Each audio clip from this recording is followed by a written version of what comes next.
out the screen here, we get ready. I just want to point out, we brought in a little bit of our equipment. It's over here on the table. I brought in 3 fly rods. Oh, excuse me, just a second.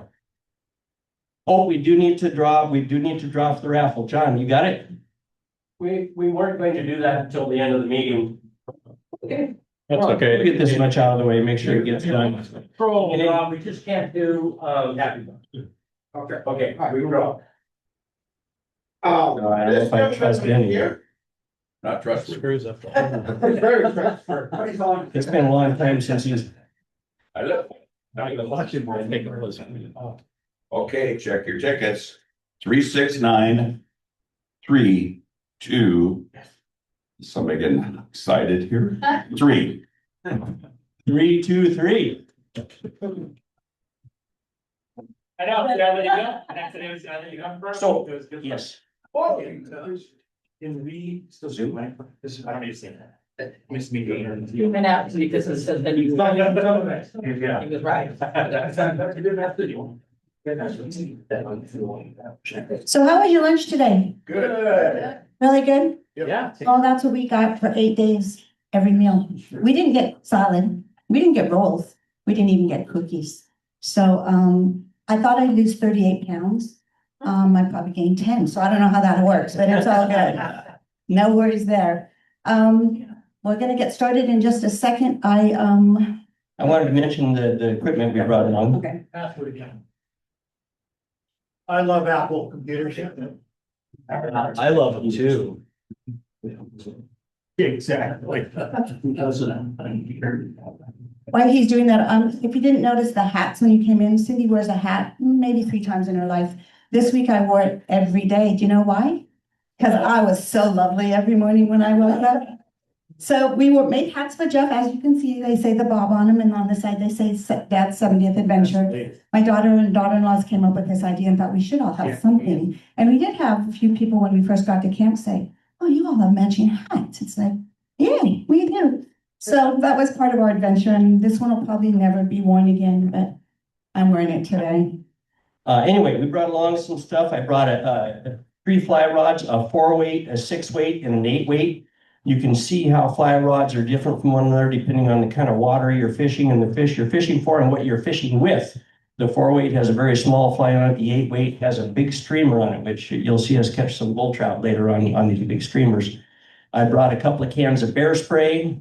We have a 2-person mess kit there, an inflatable air mattress that we slept on. One of our chairs is set up here with a camp towel on it. You know, if you're curious about any of that stuff, I just brought a little bit of it along because these are the kind of things we took with us.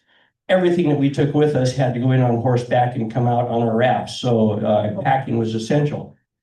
Should we just go ahead and get started? Rick is getting things set up. Yep.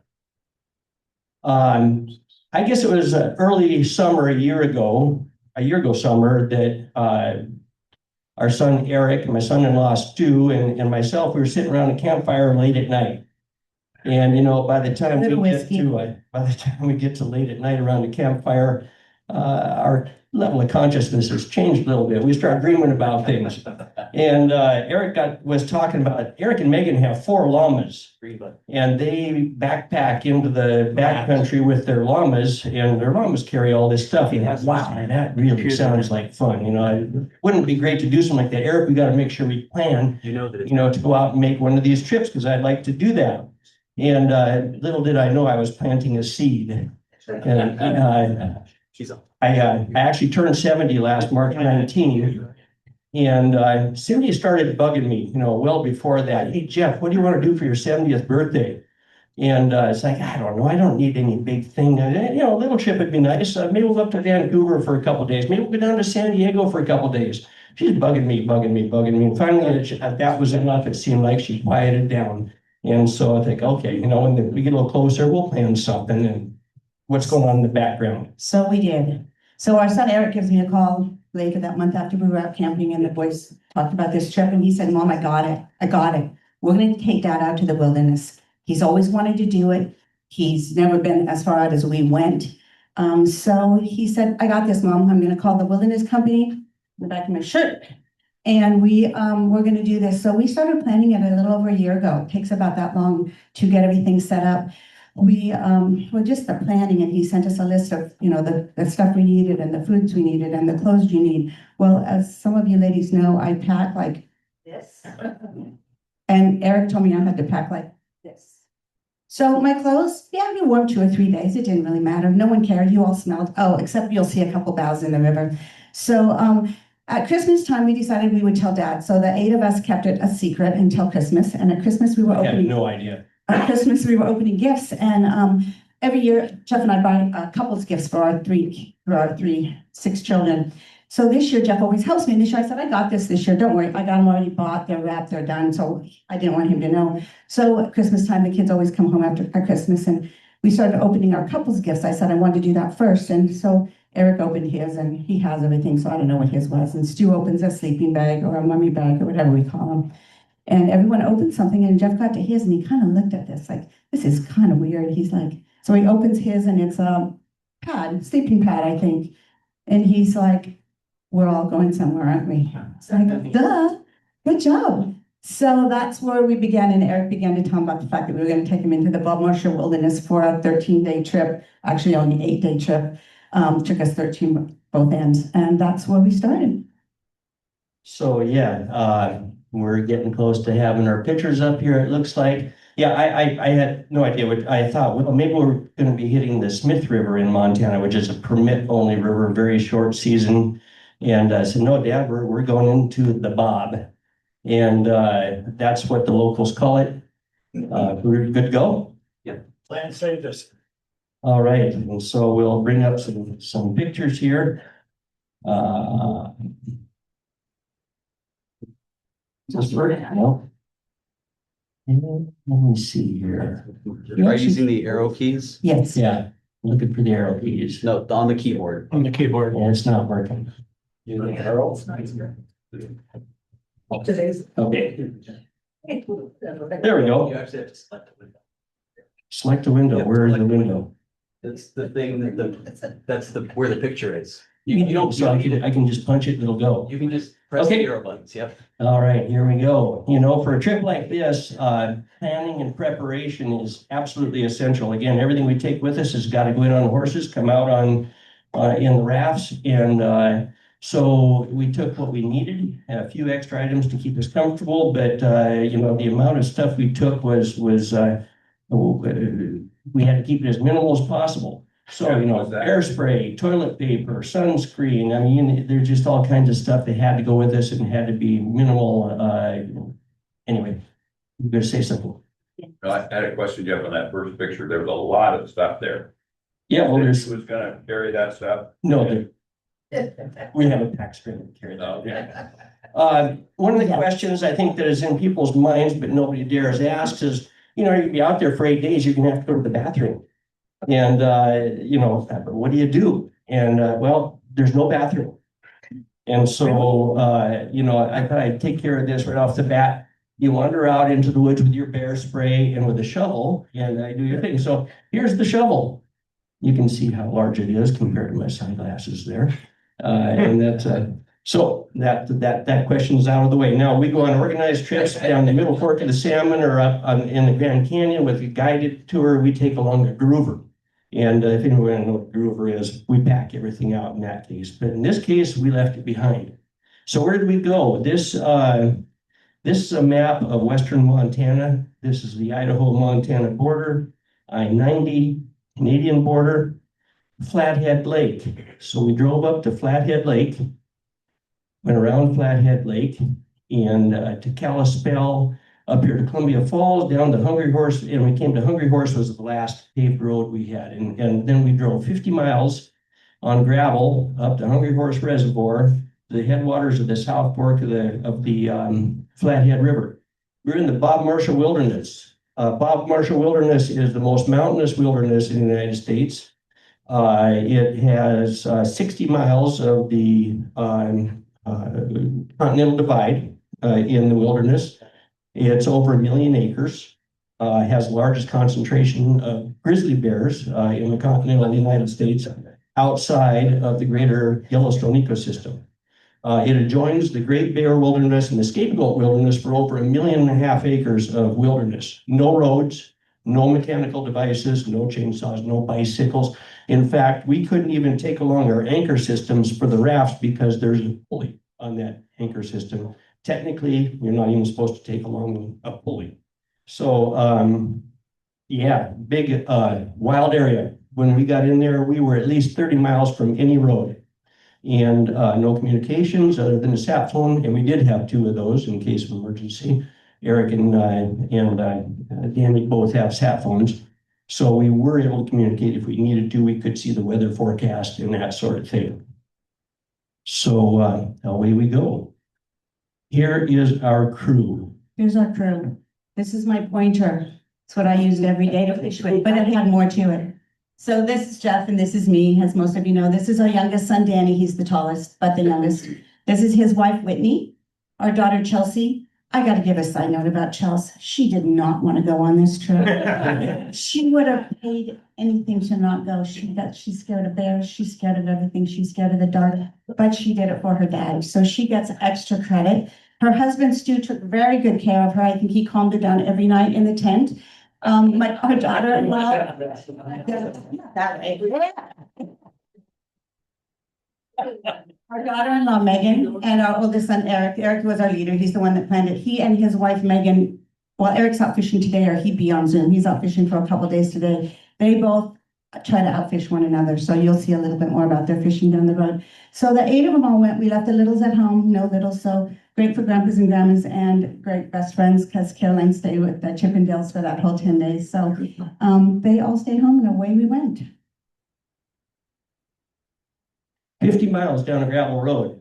And I think we might have hit 40 miles an hour a couple of times, but it was extremely dusty, especially when we met any other vehicles. And so 50 miles we went down the road to reach the Montana Wilderness Outfitters, and we spent our first night there. They had cabins that we each had a cabin, each couple had a cabin, and they had a small lodge. And we were happy to reach the end of that dusty road. When we got there, then everything had to be consolidated. We came from 3 different directions, so we each had our 3, all of our stuff. We did get to take some ice chests, and so we did have some fresh food for the first couple nights. We did have some cold beer for the first few nights. And a bottle of wine. And back here you can see our rolled up rafts and the raft frames. There's a couple of the rafts wrapped up. That all has to go in on horseback, including these big ice chests and the rafts. And then they fed us dinner that night, the night before we left. And we knew the weather was going to change. And so we got everything again packed up, had to all go in this trailer. And the next morning, we drove another 12 miles up the road to where the corrals were. And we're pretty clueless. We really don't know what we're going to find. Cindy, in her youth, did some, she competed, on horseback. I've never rode horse much. Whitney, our daughter-in-law, she still competes on horseback. Most of us have not been on a horse, if at all, for years and years. But we get to the corral and here we are, and it is not very nice weather. There's Coulter. He's our leader for the week. He was a great guy. Just said, Mom, if I wasn't married, I would have married him. That's how good a care he took of her. So he was a great guy. It's muted on the, oh, It was boring. That mule right there that they're leading through the rain, when they put out that half the load on that mule, which was the frame for a raft, it didn't want to load on it. And it started bucking and running, and it threw its load off. It disappeared around the corner, and I mean, it's dragging one of the wranglers along by his heels, and this thing is just going wild. I wish I'd had that on the picture because it ran straight at us and hit the brakes and all 4 hoods, boom, and it stopped about 10 feet away from us and away it went. Wild mule. Chelsea almost turned around at that point. Nice weather. But we were prepared for this. There she is, smiling. Chelsea's me. When Chelsea expressed her reservations about this trip, all the guys looked at each other and says, "You're riding Stump. Stump is our smallest and most well-trained." And there's Cindy on her mount. Dash. And here I am on Slim. See what, and away we go. We get our first glimpse of the South Fork of the Flathead as we ride away from the corrals. This is the river we're going to be coming down, although it's we are not going to come down this far. There's a gorge, in the spots in this gorge, the vertical walls of the canyon are narrower than the raft is wide. So it becomes a real treacherous piece of water to float down, but we had to cross a bridge to get started down the trail. And here we are. You can see by the way, a lot of what we went through had been burned at various stages. It's a wilderness area, wildfire is a part of nature. And so we're going through a lot of fresh vegetation. You can listen to the horses walking through the water. Then we can see the river down below. That's the way out. Are you doing the filming or? We all did some. Yeah. He's making it feel tough. He's making it. It was a rainy day. 6 hours that day on horseback? 5 hours 5 hours back that that day, yeah. But everybody's still smiling. We're all having a great time. We're a family together, and we are dressed appropriately. I think it's a saying attributed to the British. There's no such thing as bad weather, only inappropriate clothing. And so we were clothed properly, and we did just fine. There's a few steep spots. Oh, I'm scared. There's one spot we went over that I just closed my right eye. I'm not looking down there. It's because it was straight down, way down. This is an interesting place. I wish I could have gotten a better representation of it on the photo. Lodgepole forests only reseed themselves when it has burned. When there's fire, the lodgepoles drop their cones and their seeds, and they all germinate at once. This looked like a manicured lawn. All of those trees, they were inches apart. They were all exactly the same age. They were all exactly the same height. It was gorgeous. It was like we were riding through someone's lawn. And again, it was hard to reproduce in a photo, but that's what it looked like. Everybody's still smiling. Whitney is our horse. Go ahead. Yeah, she's our horse girl. They have horses when Danny and the kids have horses, and she shows horses in a couple different states. So she was the go-to when we had horse incidents, which you'll hear about.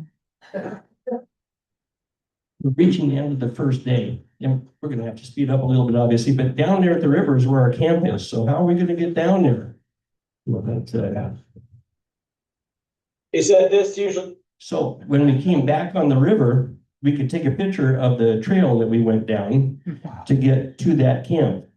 Pouring down rain. It's muddy. It's slippery. This was exciting.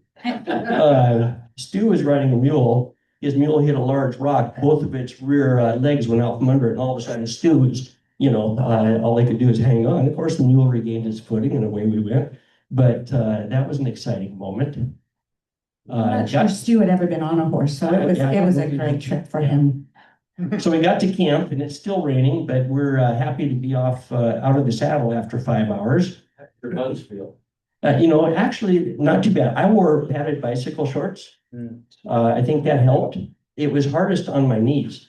And I realized after the first day that I could take my feet out of the stirrups. I can stretch them out. I can, work them a little bit, and it got better because the second day was 8 hours. If you trust your horse. But these horses have done this. They go back and they go again in 2 days and take another whole group of people. So We're in they were camp. very tame. Time to start drying out a little bit. Coulter's a great guy, 22 years old, and he took great care of Chelsea, and took good care of all of us. But here he comes with our saddle string, and they had set up in this camp a corral, and they built it because this was their regular stopping spot. They guide people in. Most of the people that come in, they'll also guide back out. Their fishing trips or whatever. But this was their camp, this outfitter's camp area, and they made this corral here. They'd hauled in on horseback and on mules again hay, because of course the animals have to be fed, and there's no grass there, so they actually fed the animals all hay at this point. And now we're working on drying things out. Gloves, socks, hats, boots. You know, some things were a little bit soaked, most things were just damp. And in comes our pack string. They were, what, an hour and a half, maybe close to 2 hours behind us, because they had to finish packing up the pack string after we left on the saddle string. We had, I think, 19 animals in all. You know, our 8 saddle horses, along with our wranglers of 9, and the rest of them, a couple of wranglers with the pack string, bringing in all our stuff. And so they showed up. Now we got beer. Hey. Is that typical weather for that time of year? No, it's not. We actually were very lucky. Riding through the rain wasn't nearly as bad as we thought it would be. But have any idea how dusty it would be if it hadn't rained? You know, we did have a little bit of dust by the end of the second day, and it's like, I started to realize that, you know, if we had been riding in the dry, we would have been nothing but a cloud of dust. We can manage the water, the rain, but the dust, much, you know, and we could have fires. You know, so, yeah, you'll see that here in a bit. So we each set up our tents, and here is our first night camp. This is focus. Oh, there we go. Our typical spread of tents, and continue to dry things out. But get things out. You know, this was something that had to happen every day, every night, every morning. We get all our stuff out, and then of course repack it in the morning. But next morning, The sunshine. look at this, it's gorgeous, blue sky, you know, moderate temperatures. We're all mounted up and ready to go, and They this, just have to undo the horse. Everything on the horses had to come off every night, you know, so that they had to go back, and you know, we didn't have to do any of that. They did that for us. But you know, the rafts had to come off, the coolers had to come off, all of our stuff had to come off and back on the horses every morning. So it was a little bit of a project. this is more what we did in bed, you know,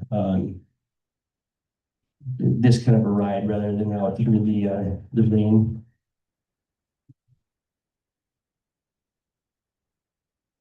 I think we learned a lot about each other. You know, you're riding down that trail and it's pretty quiet. You don't hear much. And I think we learned a few things about our kids that they never told us before. That's a good thing. It was a good thing. Good, good. And again, of course, along the way, we get to see the river that we're going to be floating down. And here you can see some braided channels. There was actually one spot where the river divided into two. Luckily, we knew ahead of time to take the right channel. The left channel, we never saw again. It trickled back in little streams all the way along for the next 1.5 miles or so, 2 miles. We would have never, you know, we would have had to stop and pack our rafts across back into the main channel. We knew which channel to take, which was very fortunate, because otherwise we would have hit a dead end. And just, you know, gorgeous scenery. And everybody's smiling. It's just, we just ended up having a wonderful time. We had to cross some streams. So that's not the river, that was. No, this is another river coming in. That must be the Wi-Fi. Yeah, it is the Wi-Fi. At this point, we had learned to trust our mounts. You know, at first, you know, you get on a horse or mule and you don't know what to expect. You know, they follow one another. We didn't have to do much in the way of guiding them or anything. But you also learn to trust that when they stumble a little bit, all you got to do is stay in the saddle. They right themselves, you know, and you know, going through this where there's rocks rolling and water flowing, you know, it's easy if you trust your mount. It's not. Yeah, just keep going here. That's not going to go, it looks like. And the scenery changes. You know, we came across a beautiful meadow, and we're actually getting close here now to where we're going to see a bridge here in a minute. Across the bridge, and then another 1/2 mile away, we didn't visit it, but there's a ranger's cabin there. There's a few structures in this wilderness area. Most of them were constructed originally back in the 1920s. And those are maintained because there are a couple of rangers that, you know, are in charge of managing this huge wilderness. Got a bald eagle. We didn't see a whole lot of wildlife. We did see some deer and, you know, a variety of birds. We were reassured by the outfitters that the grizzlies, they typically this time of year, you don't see bear. Doesn't mean there's not an exception. You know, we were Just didn't believe them. We were still cautious. But most of the wildlife, we're at about 4,000, maybe 5,000 feet here. the range of elevations in the wilderness is from 4,000 to 9,000 feet. And this time of year, when the weather's warm and it's dry, most of the wildlife is up higher. And the bears are up eating blueberries and huckleberries. And so we didn't see a whole lot of wildlife, but we did see some. And here's a bridge across the river that we got to cross. And one of the unknowns is, are all the animals going to go across, or one or two of them going to simply refuse? Well, fortunately, all of our saddle string, they did cooperate. We did go across the river. And but the pack string wasn't so lucky. They had one mule simply refused, would not go on that bridge. And they ended up having to make a 2-mile loop to a ford to cross the river rather than cross the bridge like we did. So you killed from the first time? I doubt it.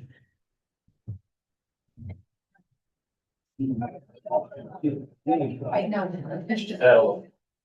Pedal them, smack them in the left side.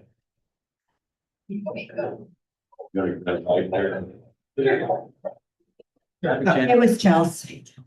Just blame it all on that girl. Yeah, big traffic circle. She's trying. We had some guidance along the way, but we were just happy to have a guide along to keep us on the right track. And we made it to our first camp, or our second camp, but our first night where we're going to be on the river.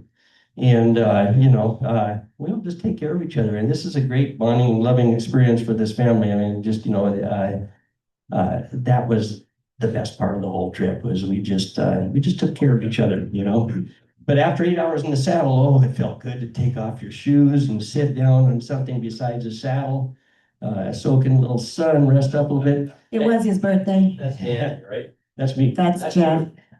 It took, I would say, about a half hour, to really get to where you felt comfortable walking again. It hurt. 8 hours in the saddle is a long time and you're not accustomed to it. And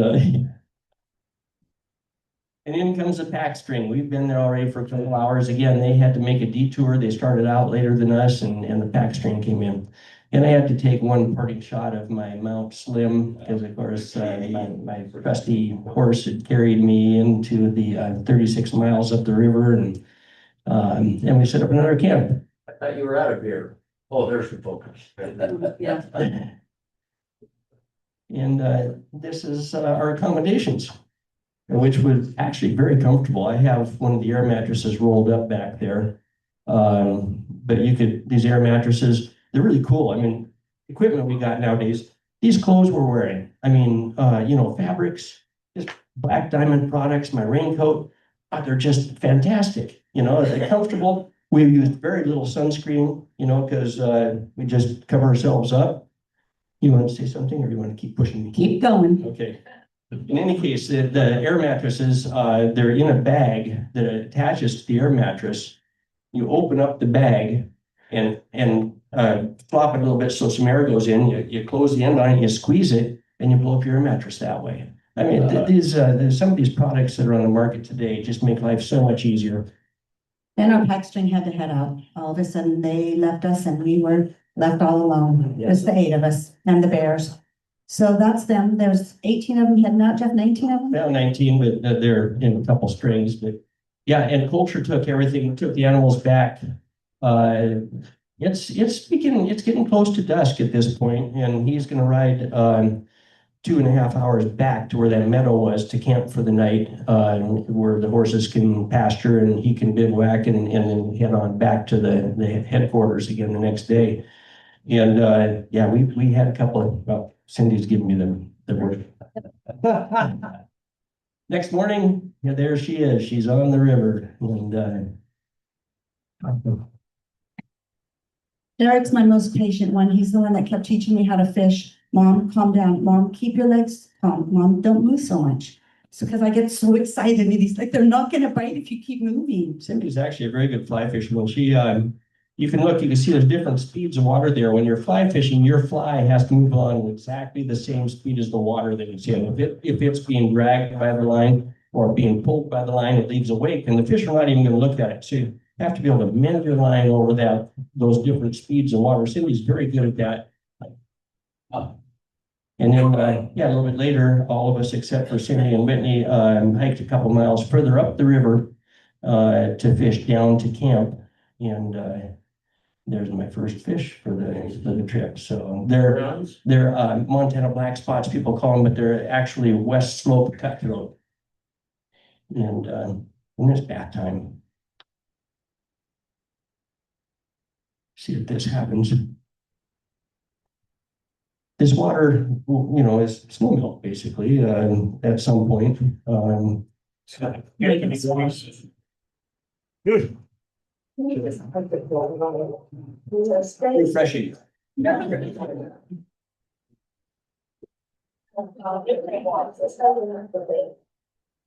This is our water supply.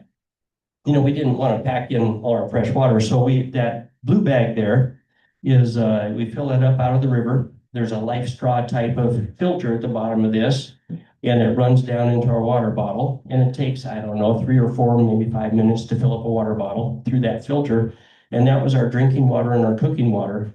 So we just kept, you know, cycling water through the filter, and you know, we all stayed healthy. And then later on that day, it was time to put our rafts together. We stayed 2 nights at this camp, and the next morning we're going to leave and head on down the river. So we There's no guide for the river, it's just you. no, it's just us. Just as Eric's done before. Eric's been on that river before. One of these rafts is his. They fish in it all the time. I guided whitewater back when I was in dental school. Different type of raft like this, but paddle boats instead of a frame boat. So we're setting up our rafts, but you can see the birthday boy, he's doing nothing very well. And Megan rows all the time too while they're out fishing, and so she's also good on the oars. And Stu, you know, had never. Danny also has been on the oars before. Stu, I don't think had ever done that before, and so you know he learned on this trip. And I think, as Cindy already said, he probably had more fun than any of us because, you know, never been on a horse, never been, you know, run a raft. We all just had a great time. And of course, at the end of the day, then we have a chance to kick back and talk about what we've experienced and what we expect to happen as we head down the river, and very relaxing. I have one of my chairs set up back there. You know, it's something you might not think about, but you know, you get into camp, if you don't have a chair, you're going to find a comfortable log, you're going to find a comfortable rock, you're going to sit on the ground, what are you going to do? So it was nice to have those chairs along. We were able to, because everything was wet, you know, we were able to have fires and feel pretty safe about that. You can see here the wind's blowing a bit, and there's embers blowing into the air, and ordinarily that would cause a lot of concern. We might have a different type of fire. In fact, that night, the wind picked up some more, and I could still hear the fire snapping and crackling, and I went out and pulled the fire apart.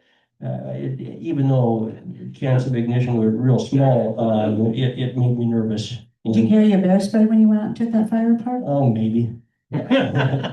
Huleatt. Next morning, away we go. We're going to hit the river, and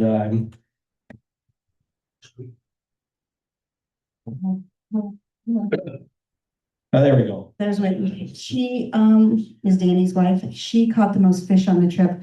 The reason Eric says she did is because she was always in Eric's boat. I'll be in Eric's boat. I'll be in Eric's boat. Well, he's fished so much, and he knows where the fish are, and he knows to see them, and he knows what to do. So you'll see many pictures of her catching fish. She's pretty proud. There she is again. She's pretty proud of it. And she always had a fly in the water. You know, it's hard to catch fish when your fly is not in the water. Oh, this is a good one. One more time. I said, do it one more time. He's like, Mom, I did it. Thought I made him do it again. Yeah, just very refreshing. That water is cold, it's clear, it's beautiful. And our daughter Chelsea, she works for Andy Smith for Edward Jones down in Marysville, and she was going to be taking a certification test when she got home, a few days after she got home. So she spent a lot of time on the river actually studying because she wanted to get that certification. So there she is. Oh, and Stu caught a beauty out of this hole. And while we were admiring his fish, Eric's looking in the water and he's looking for a bull trout. Bull trout are char. They're similar to Dolly Varden, except they don't go into the salt water. They get big. This is the only place in Montana where you can legally fish for bull trout. So here we go. This is Eric's biggest goal in this trip is to get a bull trout. He's got one on. I wish I'd gotten up with that. I would have jumped in the water for it.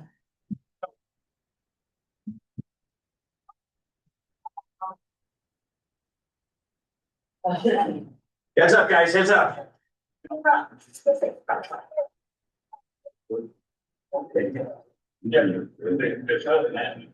See, he's stripping his line in, so he's dragging about 30 feet of line around his feet there. He's managing his line and he's got this big fish on.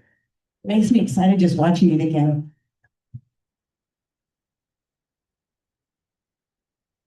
Oh, God, that fish is big. It's like. How did you charge your phone? We have solar chargers. Right up. Now Eric's gonna get his line straightened out. He's gonna reel it up onto his reel. And that way he can fight the fish without having to worry about his line. It took a village.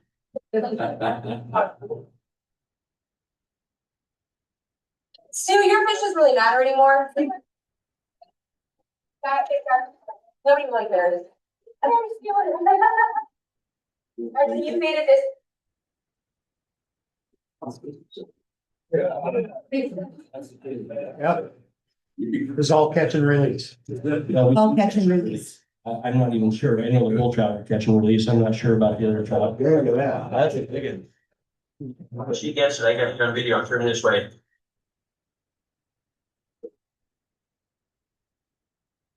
Nice. Where's the tape?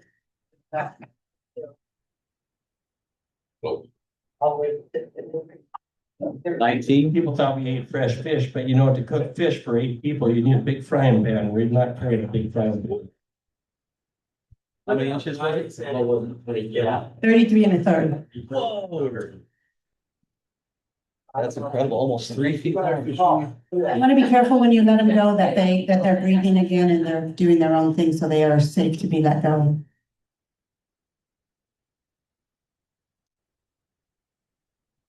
That's amazing. You can see his fins in, so you can see when he happens on, so you see first. Uh-huh. I don't know why.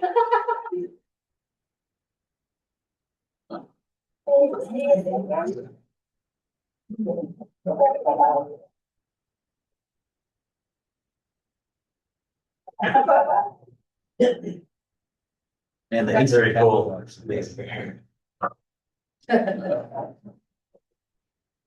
Oops. We never handle the fish with dry hands. Our hands are always wet. Our nets are knotless fabric, so they don't harm the fish. And we're very careful. We would rather not kill any of these fish if we can help it. Danny's got another bully on. Hooked this one under the boat. Became a bit of a challenge. It's out.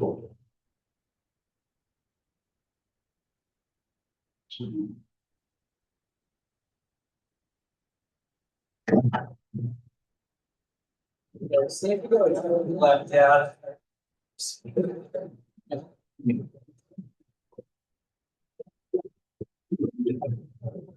Not quite as big as his brothers.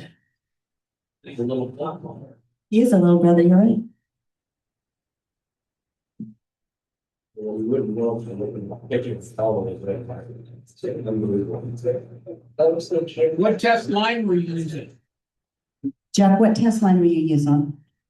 You know, these are streamers, so the leader size doesn't matter very much. We're fishing with 20-pound test on these streamers.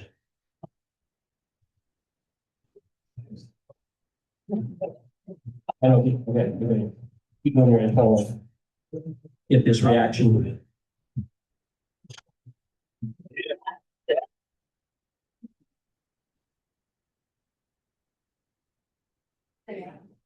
Wow. There's his bully. Yeah. So I'm gonna have to keep zipping along here. Stew at the oars. We're catching a fish again. Oh, this said Danny fish. shells catch? Did she catch a fish? Oh yeah, she caught fish. Yeah, she Just did. not, she didn't fish as much She as us. used to do it, but all of a sudden it's like, okay, I'm done. We had one camp where we could actually hang our food and anything that had any scent, right on down to a chapstick. Everything was out of the tents. And but most of the time we had to stack our stuff away from the tents and just hope for the best. That night we were able to hang it. And Megan with the bully, Megan caught a bully too. Danny with another one. The most difficult thing about negotiating this river was the water was low. And so when you come into fast water like that, you may not be able to get a grip, you may not be able to get a full oar into the water. Your oars are banging off the bottom and getting caught on the rocks along the side. On these, when we came down a couple different times, Eric would bring all the boats down. We'd walk down and he'd run back up and get the other boat and then bring that boat down and then he'd run back up and get the other boat. Just the safest way to do it, and he knew what to do. And there's me with the fish. It's Kind of small. No way. big thrill. Another camp. What do we got here? Just, just gorgeous scenery. And this is what you see in the morning when you wake up. And I'm just gonna keep on zipping through here. Just because you got to camp didn't mean that we had to stop fishing, so. There's Eric out there catching more fish. Here's the crew again.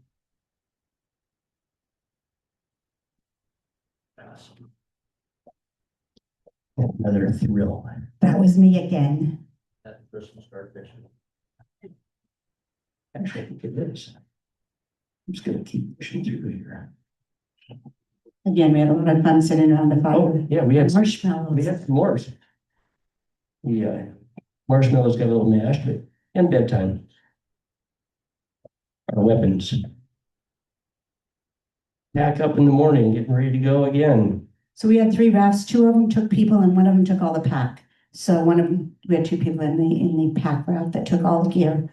3 people in 2 rafts and 2 in one, and yeah, most of the gear in one. Family of mergansers, beautiful scenery. Our girls, our boys. Whitney with another. Whitney with a fish. Did everybody get a fish? Oh, yeah. Whitney fishes. The great thing about this is these fish don't get much pressure. There's lots of really good fishing rivers in Montana, but people come from all over the country and all over the world to fish those rivers. This is a wilderness river, and these fish don't get much pressure, so they're easy to catch. You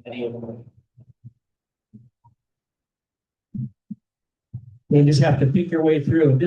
I'm running this raft. It's a Rio craft. I'd never buy a Rio craft. It drafted me with a little boats did and got hung up on the bottom a lot.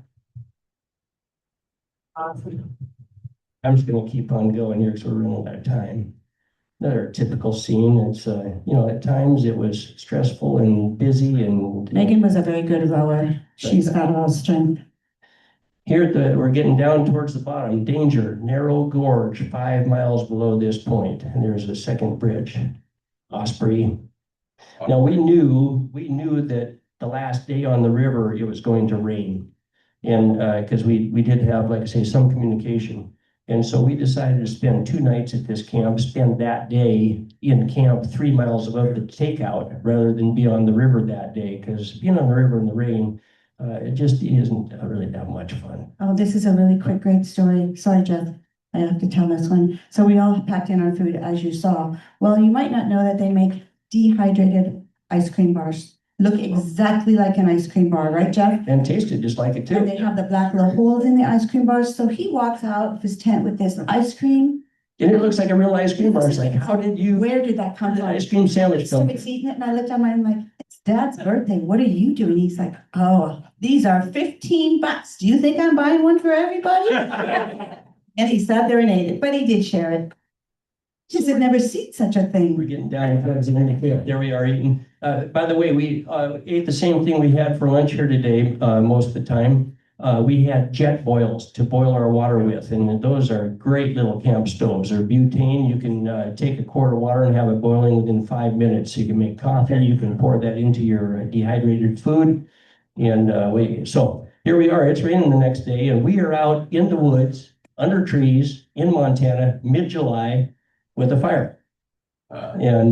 So rain, just being out in the rain is not all that big a deal, really. In fact, sometimes it's a blessing. You can still fish. There's a happy girl, and we're getting down towards the end here now. We're all anticipating getting off the river the next day, but we're gonna enjoy this day in camp. Play cards when the rain breaks a little bit and tell stories. Here's our last morning, and you know, when I first saw this picture, I thought, how did my dad get in this picture? And that's just like his. Look at this guy here, it's like, there's Glenn. No, that's me. Wished he was. Yeah, and it would have been great. And then these guys come along. We saw these from time to time on the river. We didn't see many other people.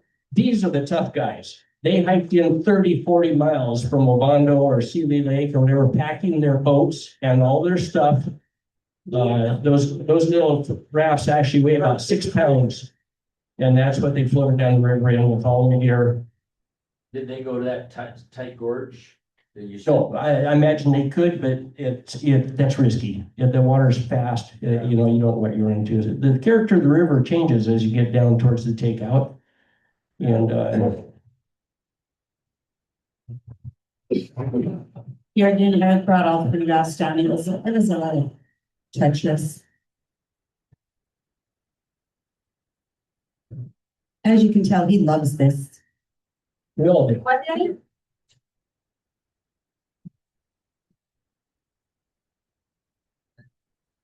You know, a trip like this does require a certain amount of agility and fitness.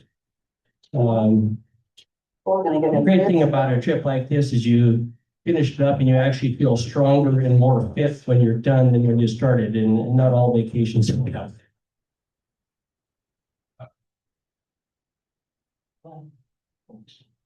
I got about 2 minutes. Yeah, we're just right at the end. Almost done.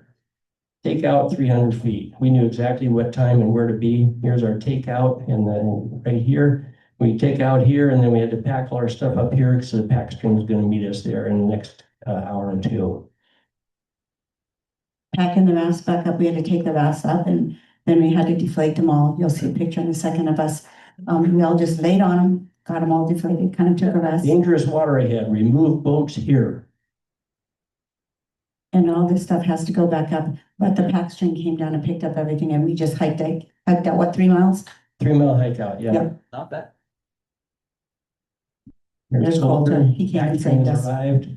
There's one happy girl who's going to have a real bathroom shower in bed when she gets home. There's the crew, our last shot on the That's the river. Christmas card picture. And away we go, 3 miles back to the corrals. And here we are leaving the Bob Marshall Wilderness. Again, another last look at the river. We crossed the bridge. And then a little bit of time to stop and reflect and thank and enjoy one another again until the pack string comes in and everything goes back in the rigs and we are out of there. So there it is. Awesome. Hey.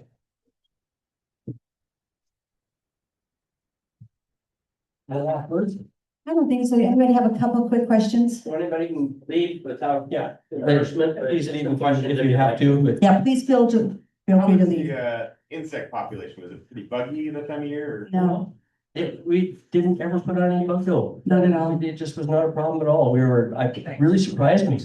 Yeah. Tom, did you have some? How long will fish live out of water? You know, we don't risk that. As you know, Eric kept putting it back down and then bringing it back up again so that it could get more water, because we really want to make sure that they could swim away. Yeah, you know, the mortality rate, it depends, you know, where you hook them, how you handle them. We just try to keep them in the water. Yeah. Yep. Yeah. Did see a piece of trash